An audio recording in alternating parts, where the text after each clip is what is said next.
எப்பவுமே பெரும்பான்மை பக்கம் தான் இருப்பாங்க. அவங்க சாலை மறியல் பண்ணாங்கன்னா எஸ்சி தரப்புலையும் கைது பண்ணுவாங்க, குடிச்சிட்டு போய் உள்ள வச்சுக்குவாங்க. இவன் போய் புரொட்டஸ்ட் பண்ணக்கூடாது. தாக்குதல் நடத்துகிற ஏரியாவுக்கு போய் நின்று அவனை வெளியே எங்கேயும் போவாதான் தடுக்க மாட்டாங்க. அவன் ஃப்ரீயா சுத்துவான். எஸ்சி தெருவை சுத்தி போலீஸ் வந்து நின்றுக்குவாங்க. இவன் வெளியே போயிடக்கூடாதான், இவன் திரண்ட கூடாது. இவனுக்கு மாறலா ஒரு எப்போதுமே ஒரு அச்சுறுத்தல். தாக்குனவன் திரும்ப திரும்ப தெருவுக்கு வருவான், கடை தெருவுல திரிவான், போலீஸோட உறவாடுவான், அவன் பேசிட்டே திரிவான். இவன் தான் அடிச்சா, இவன் தான் தாக்குனா, இவன் தான் பண்ணாங்கிறது எல்லாமே மீடியாவோட தெரியும். ஆனா அவன் மேல கை வைக்கவே மாட்டாங்க போலீஸ். அவன் தெரிஞ்சுக்கிட்டே இருப்பான். ஐயோ பாவம், இவர்கள் அப்பாவிகள், இவர்கள் மீது இப்படி ஒரு தாக்குதலை நடத்தியிருக்கிறார்களே, இது அநீதி ஆயிற்று, இதற்கு நாம் ஒரு தீர்வை கண்டாக வேண்டும், இவர்களுக்கு நீதியை பெற்றுத்தர வேண்டும், நாம் படித்திருக்கிறோம், அதற்காக யூனிஃபார்ம் போட்டிருக்கிறோம், அந்த கடமையை செய்ய வேண்டும் என்று ஒரே ஒரு போலீஸுக்கு கூட, ஒரே ஒரு அதிகாரிக்கு கூட, அவன் வட இந்தியாவிலிருந்து வந்தாலும் அதுதான், தமிழ்நாட்டுக்குள்ளே இருந்தாலும் அதுதான். அந்த ஊர்ல எந்த சாதி பெரும்பான்மை சாதியோ அந்த சாதியை சார்ந்த ஒருத்தர் தான் அங்க அதிகாரியா இருப்பார். அவர் ஒரு காலத்திலும் உண்மையை பேச மாட்டார்.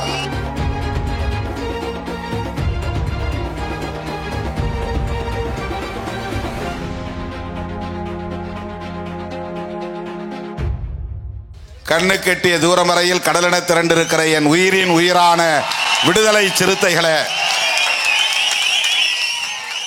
உங்கள் அனைவருக்கும் என்னுடைய பணிவார்ந்த வணக்கத்தை தெரிவித்துக் கொள்கிறேன். காவல்துறை முதலில் இந்த ஆர்ப்பாட்டத்திற்கு அனுமதி வழங்கவில்லை. 13ஆம் தேதி நாம் நடத்துவதாக அறிவித்திருந்தோம். அதற்கு காவல்துறை சொன்ன விளக்கம், இருதரப்பாரும் கேட்கிறார்கள், அனுமதி கேட்கிறீர்கள், ஆகவே இருவருக்கும் நாங்கள் அனுமதி தர முடியாது என்று மறுத்தார்கள். நான் கூட உயர் அதிகாரிகளிடத்திலே பேசுகிற போது சொன்னேன், ஆதி திராவிடர் பக்கத்தில் பாதிப்பு இருக்கிறது, ஊருக்குள்ளே புகுந்து தாக்குதல் நடத்தி இருக்கிறார்கள், ஒரு வீட்டை முழுமையாக எரித்து சாம்பலாக்கி இருக்கிறார்கள், 6 வீடுகளுக்கு மேல் அடித்து சேதப்படுத்தி இருக்கிறார்கள், சொத்துக்களை சூறையாடி இருக்கிறார்கள், 6 பெண்கள் உட்பட 12 பேர் காயமடைந்து மருத்துவமனையிலே அனுமதிக்கப்பட்டிருக்கிறார்கள், 3 இருசக்கர வண்டிகளை எரித்திருக்கிறார்கள், 2 கார்களை எரித்திருக்கிறார்கள்.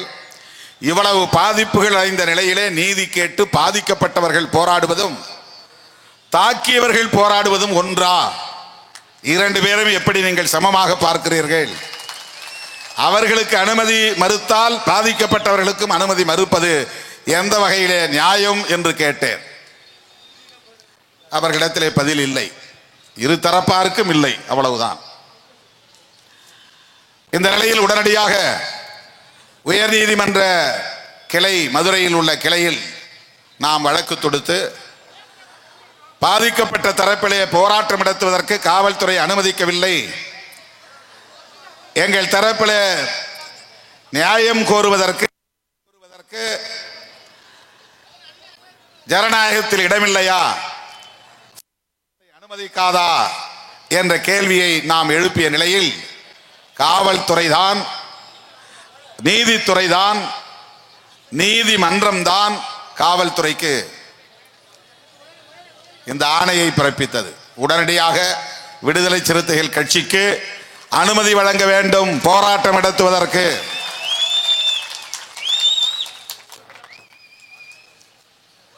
சில தோழர்கள் கேட்டார்கள், நீங்கள் ஆளுங்கட்சி கூட்டணியில் இருக்கிறீர்கள், ஆனால் காவல்துறை உங்களுக்கு அனுமதி கூட தர மறுக்கிறதே என்று கேட்டார்கள். ஆளுங்கட்சி கூட்டணியில் இருப்பதால் தான் காவல்துறை இப்படி நடந்து கொள்கிறது, அதை புரிந்து கொள்ள வேண்டும். ஆளுங்கட்சி கூட்டணியில் இருப்பதால் விடுதலை சிறுத்தைகளுக்கு காவல்துறை சலுகை செய்கிறது என்று யாரும் சொல்லிவிடக் கூடாது. அது அரசுக்கு கெட்ட பெயரை உருவாக்கிவிடும். ஆதலால் ஆளுங்கட்சி கூட்டணியில் இருக்கிற விடுதலை சிறுத்தைகளுக்கும் நாங்கள் அனுமதி மறுக்கிறோம் என்று பொது கருத்தை உருவாக்குவதுதான் அதன் நோக்கம் என்று நான் சொன்னேன். பல போராட்டங்களுக்கு இப்படி அனுமதி வாங்கித்தான் நாம் நடத்தி கொண்டிருக்கிறோம். கூட்டணி நிலைப்பாடு என்பது வேறு, மக்களின் பிரச்சனைகளுக்காக சமரசமின்றி போராடுவது என்பது வேறு. வேங்கை வயல் பிரச்சனையில் கூட நாம் இதே புதுக்கோட்டையில் 2 நாட்களில் இதுபோல மிக பெரும் திரளை கூட்டி ஒரு மாபெரும் ஆர்ப்பாட்டத்தை நடத்தினோம். அதுவும் டிசம்பர் 31ஆம் தேதி. 26ஆம் தேதி அந்த சம்பவம் நடந்தது என்று கருதுகிறேன். 4-5 நாள் இடைவெளியில் 5000 பேரை திரட்டி ஒரு மாபெரும் ஆர்ப்பாட்டத்தை நடத்தினோம். எல்லோரும் அடுத்த நாள் புத்தாண்டு கொண்டாட்டத்தில் மூழ்கி இருந்தார்கள். விடிந்தால் புத்தாண்டு, இரவு நேரத்தில் புத்தாண்டு கொண்டாடுவார்கள். புத்தாண்டு கொண்டாடுகிற மனநிலையில் இருக்கிற போது போராட்ட களத்தில் நின்ற இயக்கம் விடுதலை சிறுத்தைகள் கட்சி. ஆனால் சில அற்பர்கள் வேங்கவேலுக்கு திருமாவளவன் போனானா என்ற கேள்வியை எழுப்புவார்கள். அந்த ஆர்ப்பாட்டம் போதாது என்று தமிழ்நாடு முழுவதும் பிறகு அனைத்து மாவட்ட தலைநகரங்களிலும் ஆர்ப்பாட்டம் நடத்தினோம். ஆளுங்கட்சி கூட்டணியில் இருந்தாலும் பாதிக்கப்படுகிற மக்களுக்கு எப்போதும் விடுதலை சிறுத்தைகள் கட்சி துணை நிற்கும் என்பதை அந்த நேரத்திலும் நாம் உறுதிப்படுத்தினோம். வடகாடு சம்பவம் நடந்ததும் உடனடியாக நான் தோழர்களை தொடர்பு கொண்டு நடந்த விவரங்களை எல்லாம் கேட்டறிந்தேன். கேட்டறிந்த உடனே ஆர்ப்பாட்டத்தையும் நான் அறிவித்தேன். காவல்துறை அனுமதி மறுக்கும் என்று தெரியும். அதனால் ஒரு நாள் கூட தாமதிக்காமல் அடுத்த நாளே மதுரை உயர்நீதிமன்றத்திற்கு செல்லுங்கள், வழக்கை தொடுக்க வேண்டும் என்று வழக்கறிஞர் ரஜினிகாந்த் அவர்களை சென்னையிலிருந்து உடனே மதுரைக்கு செல்லுங்கள் என்று அனுப்பி வைத்தேன். அப்படி தொடுத்து வழக்கு தொடுத்து அனுமதி பெற்று இங்கே நாம் கூடியிருக்கிறோம். சில கோரிக்கைகளை நாம் முன்வைக்க வேண்டியிருக்கிறது. காவல்துறை தான் நடவடிக்கை எடுத்திருக்கிறதே, தாக்கியவர்களையும் கைது செய்திருக்கிறார்களே, வேற என்ன வேண்டும்? காவல்துறை உடனடியாக ஒரு அறிக்கையும் வெளியிட்டிருக்கிறதே, இது சாதி அடிப்படையில் நிகழ்ந்த வன்கொடுமை அல்ல என்று சொல்லி இருக்கிறார்களே, பிறகு ஏன் இதை நீங்கள் பெரிதாக்குகிறீர்கள்? இது அரசு தரப்பிலிருந்து அல்லது அதிகார வர்க்கத்திடமிருந்து எழுப்பப்படுகிற கேள்வி. காவல்துறை தரப்பில் ஒரு புலன் விசாரணை நடக்கிற போது அந்த வழக்கு தொடர்பான நிலைப்பாட்டை வெளிப்படையாக பேசக்கூடாது. அது மரபும் இல்லை, நியாயமும் இல்லை. இரு தரப்பிலே வன்முறைகள் நடக்கின்றன, அது தொடர்பான வழக்கு பதிவாகி இருக்கிறது, புலன் விசாரணை நடக்கிறது என்றால் அந்த புலன் விசாரணையில் என்ன முடிவுகள் வரப்போகின்றன என்பதை தெரிவதற்கு முன்பே உயர் போலீஸ் அதிகாரி, மாவட்ட காவல்துறை கண்காணிப்பாளர் அது தொடர்பாக ஒரு நிலைப்பாட்டை எடுத்து இப்படித்தான் நடந்தது என்று சொல்லிவிட்டால் புலன் விசாரணை அதன் அடிப்படையில் தான் போகும். எஸ்பியே சொல்லிட்டார் இது சாதி மோதல் இல்லை என்று. பிறகு எப்படி புலன் விசாரணை அந்த கோணத்திலே நடக்கும்? நடக்காது. அதனுடைய பின்னணியை, உண்மையான பின்னணியை எப்படி வெளியே கொண்டு வர முடியும்? கொண்டு வர முடியாது. காவல்துறை அதிகாரிகளோ வருவாய்த்துறை அதிகாரிகளோ சமூக அடிப்படையிலே இப்படிப்பட்ட நிகழ்வுகள் நடக்கிற போது வெளிப்படையாக கருத்து சொல்லக்கூடாது என்பதுதான் மரபு, அதுதான் சட்டப்படியான அணுகுமுறையும் கூட. கருத்து சொல்லக்கூடாது, விடக்கூடாது. இப்படித்தான் நடந்தது என்று எப்படி முன்கூட்டியே புலன் விசாரணைக்கு முன்பே, விசாரணை செய்வதற்கு முன்பே வெறும் இன்ஃபர்மேஷன்ஸ், தகவல்களை வைத்துக் கொண்டு ஒரு முடிவுக்கு வர முடியும்?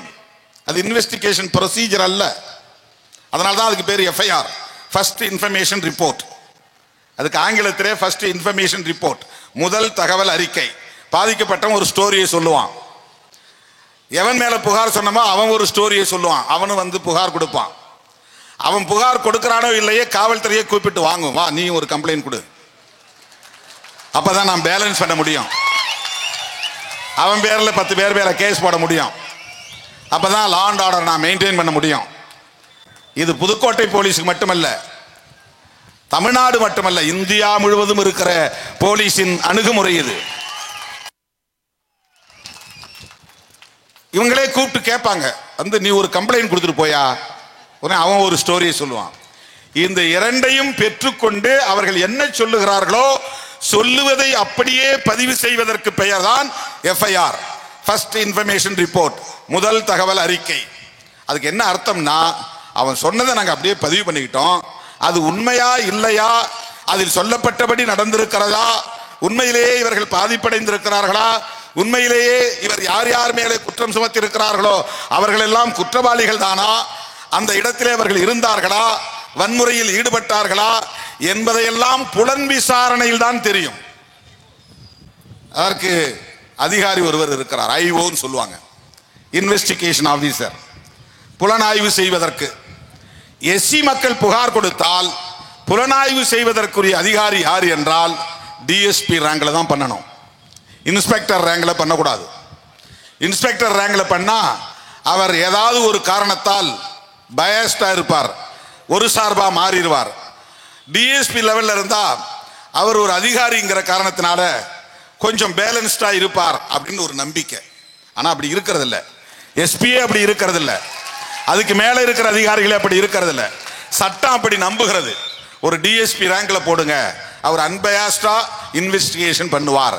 அன்பயாஸ்டுனா இந்த பக்கமும் சாயாம அந்த பக்கமும் சாயாம, சாதி அடிப்படையில் சிந்திக்காம, உண்மையிலேயே குற்றம் என்னவோ அந்த குற்றம் எப்படி நடந்தது என்பதை புலனாய்வு செய்வார், உண்மையை கண்டுபிடிப்பார், உண்மையான குற்றவாளிகளை கைது செய்வார் என்கிற அடிப்படையில் ஐஓ டிஎஸ்பி ரேங்க்ல பண்ணணும்.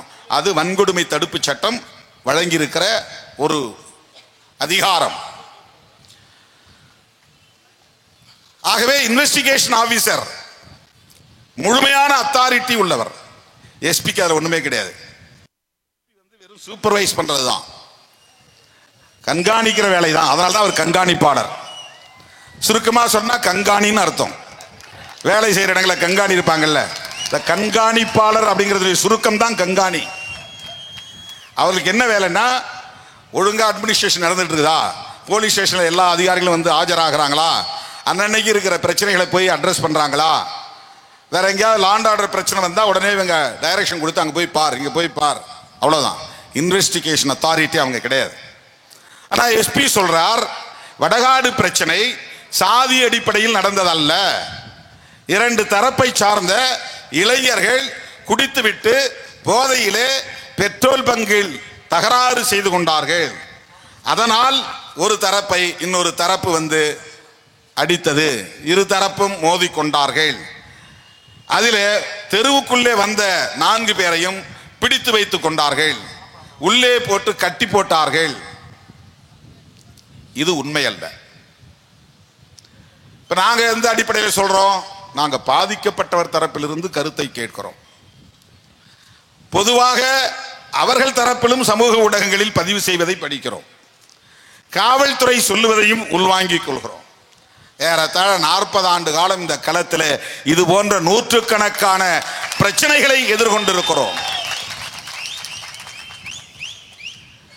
உள்ளே புகுந்து அடித்தது உண்மையா இல்லையா, சம்பவம் நடந்தது. நூற்றுக்கணக்கானவர்கள் ஆதி திராவிடர் சமூகத்தின் தெருவுக்குள்ளே புகுந்து தாக்குதல் நடத்தியது உண்மையா இல்லையா, அதை மறுக்க முடியுமா? வீடு எரிந்தது உண்மையா இல்லையா, அதை மறுக்க முடியுமா? கார்கள் எரிந்தது உண்மையா இல்லையா, அதை மறுக்க முடியுமா? 2 சக்கர வண்டிகள் எரிக்கப்பட்டன, அது உண்மையா இல்லையா, அதை உண்மை இல்லை என்று மறுக்க முடியுமா? 13 பேர் காயமடைந்தார்கள், 6 பேர் பெண்கள் அரசு மருத்துவமனையிலே அனுமதிக்கப்பட்டார்கள், உண்மையா இல்லையா, இல்லை என்று மறுக்க முடியுமா? இவ்வளவும் நடந்திருக்கிறது. இதுபோல இன்னொரு சமூகத்தின் தெருவுக்குள்ளே இவர்கள் புகுந்தார்கள் என்ற சான்று உண்டா?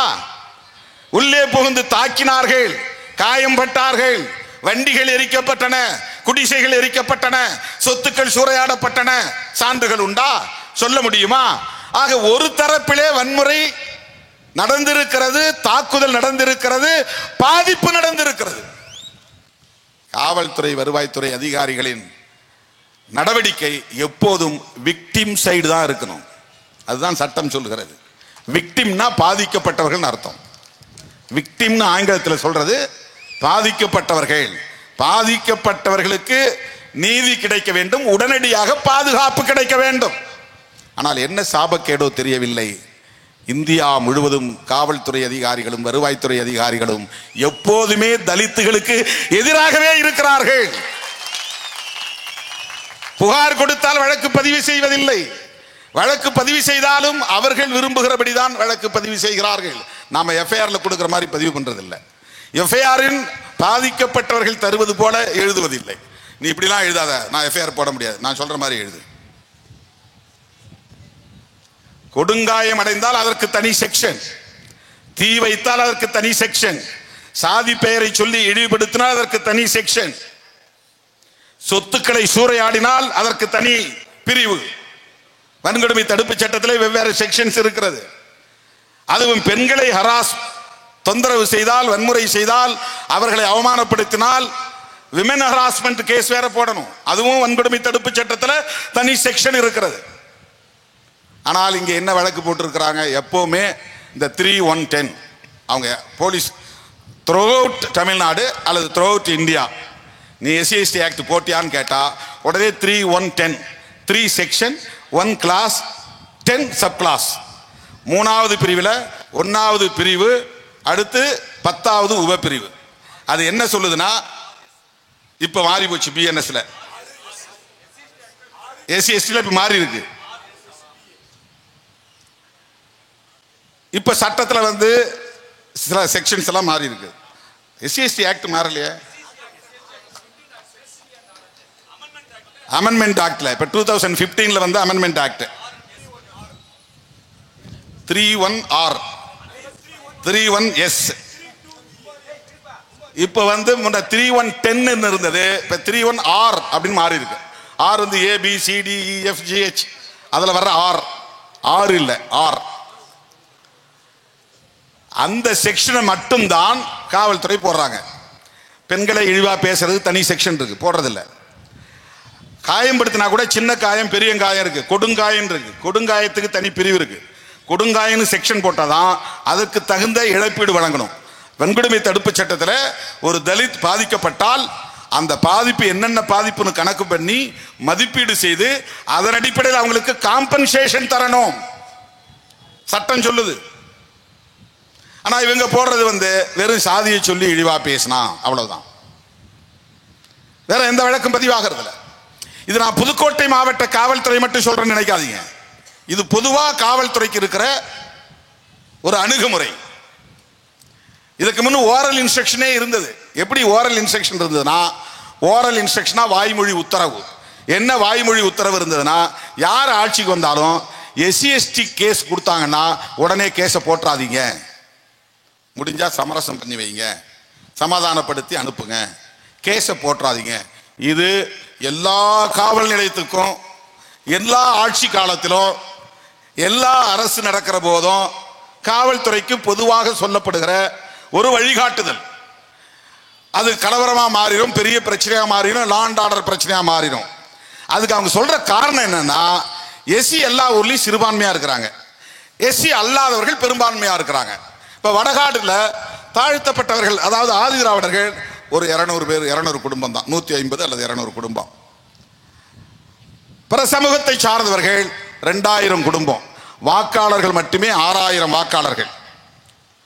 ஆதி திராவிடர்கள் வெறும் 200 வாக்காளர்கள் அல்லது 300-400 வாக்காளர்கள். ஒரு வீட்டுக்கு 2 ஓட்டுனா கூட 400 வாக்காளர்கள். இப்ப இவங்களுடைய பிரச்சனை என்னன்னா, எப்பவுமே பெரும்பான்மை பக்கம் தான் இருப்பாங்க. அவங்க திடீர்னு திரண்டு வந்துட்டா என்ன பண்றது? அவங்க சாலை மறியல் பண்ணாங்கன்னா SC தரப்புலையும் கைது பண்ணுவாங்க, பிடிச்சிட்டு போய் உள்ள வச்சுக்குவாங்க. இவன் போய் ப்ரொட்டஸ்ட் பண்ணக்கூடாது. தாக்குதல் நடத்துகிற ஏரியாவுக்கு போய் நின்று அவனை வெளியே எங்கேயும் போவாதான் தடுக்க மாட்டாங்க. அவன் ஃப்ரீயா சுத்துவான். SC தெருவை சுத்தி போலீஸ் வந்து நின்றுக்குவாங்க. இவன் வெளியே போயிடக்கூடாதான், இவன் திரண்டக்கூடாது. இவனுக்கு மாறலா ஒரு எப்போதுமே ஒரு அச்சுறுத்தல். போலீஸ் வந்து நின்னா, ஐயோ போலீஸ் பிடிச்சிருவாங்க, நம்ம வீட்டுக்குள்ளே இருக்கணும், இல்லைன்னா நம்ம வந்து எந்த பிரச்சனையும் பண்ணக்கூடாது, கையில் ஆயுதங்கள் எடுக்கக்கூடாது. தாக்குனவன் திரும்ப திரும்ப தெருவுக்கு வருவான், கடத்தெருவில் திரிவான், போலீஸோட உறவாடுவான், அவங்கள்ட்ட பேசிக்கிட்டே திரிவான். இவன் தான் அடிச்சா, இவன் தான் தாக்குனா, இவன் தான் பண்ணாங்கிறது எல்லாமே மீடியாவில் தெரியும். ஆனால் அவன் மேலே கை வைக்கவே மாட்டாங்க போலீஸ். அவன் தெரிஞ்சுக்கிட்டே இருப்பான். அது வடகாட்டிலையும் நடந்திருக்குமே, இப்பவும் நடக்குமே. அவன் சுத்திக்கிட்டு திரிவானே அடிச்சவன், கைது பண்ண மாட்டாங்களே.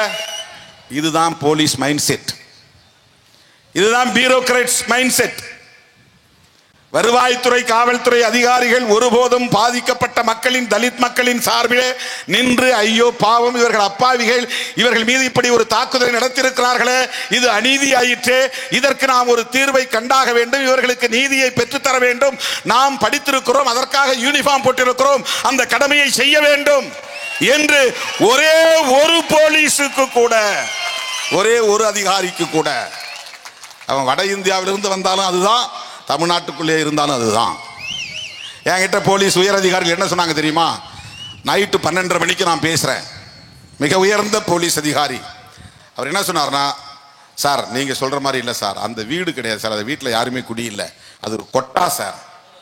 கொட்டகையாக இருந்தால் கூட அவங்களுடைய உடைமை தானே, அதில் 4 கால் இருக்குது, மேலே கூரை இருக்குது, கழி காம்புகள் இருக்குது, அதெல்லாம் எரிச்சா பரவாயில்லையா சார், அது வீடு, அது ஒரு கொட்டகை சார். இப்போ அந்த வீட்டுக்கார அம்மாவே பார்த்தேன், இந்த வரது முடியும் சார், நான் தான் சார் அங்கே குடியிருந்தேன், என்ன வச்சுருந்தீங்க? என் துணிமணிலாம் வச்சுருந்தேன், எரிஞ்சு போச்சு, பண்ட பாத்திரம் வச்சுருந்தேன், எரிஞ்சு போச்சு. அப்போ அவங்க பொய் சொல்கிறாங்களா? அவங்க என்கிட்ட பொய் சொல்லி என்ன லாபம் அடைய போகிறாங்க? ஏன் இப்போ காவல்துறை உயர் போலீஸ் அதிகாரி சொல்கிறாங்கன்னா, லோக்கலில் இருக்கிற போலீஸ் அதிகாரி சொல்கிறது தான் அவங்க சொல்லுவாங்க.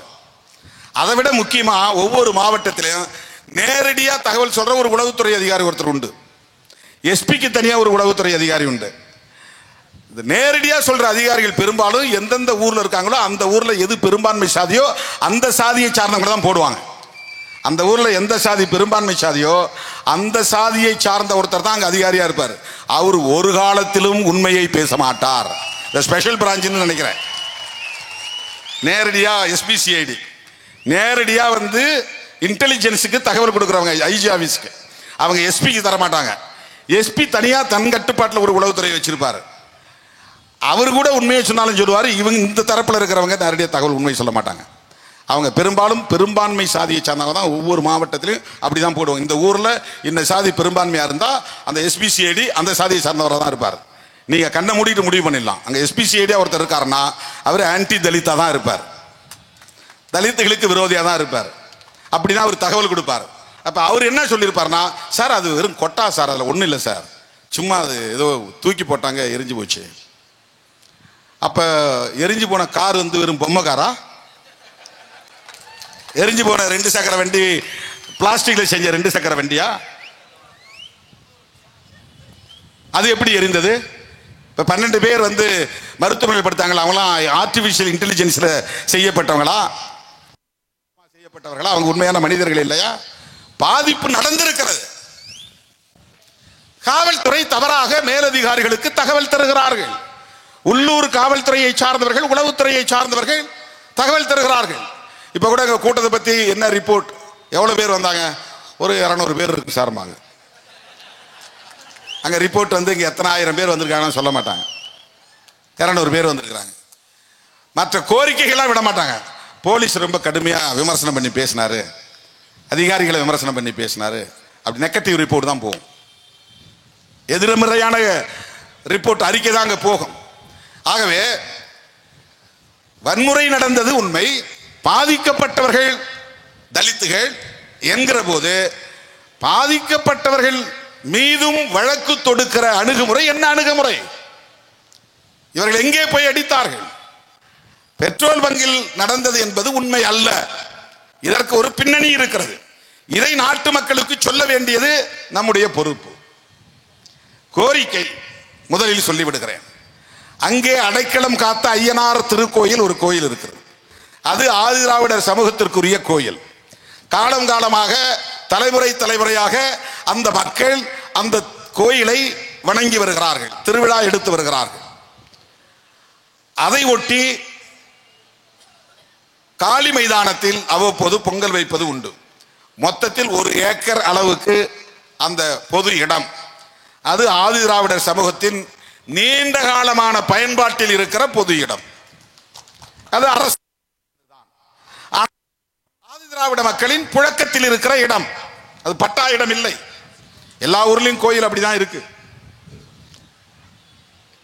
அது இந்து சமய அறநிலையத்துறைக்கு சொந்தமான கோயில் இல்லை. ஆதிதிராவிடர்கள் ஒரு சிறுபான்மை சமூகத்தை சார்ந்தவர்கள் தங்களுக்கு என்று கோயிலை கட்டி வைத்திருக்கிறார்கள். அந்த 200 குடும்பத்திலும் 5 கரை வகையரா இருக்கிறாங்க.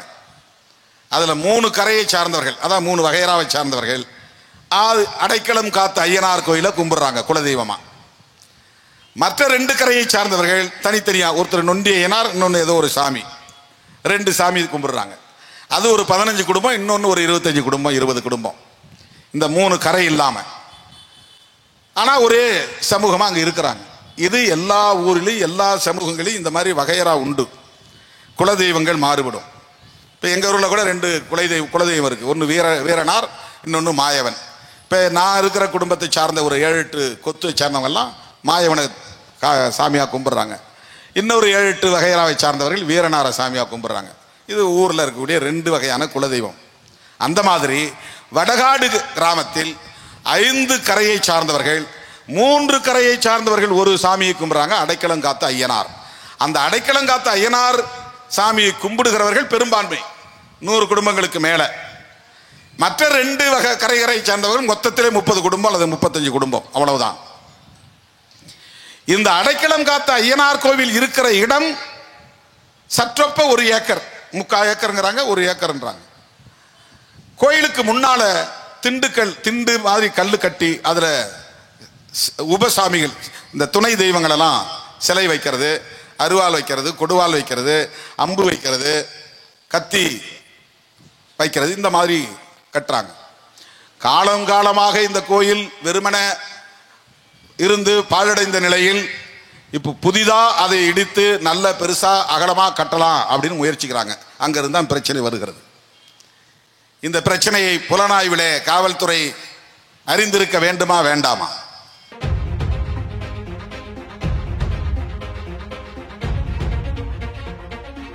டேய், நீ எந்த கரையா இருந்தாலும் வகையரா இருந்தாலும் சாதியில பறையும் தானே, உள்ள நுழையாத அப்படின்னு அடிக்கிறான்.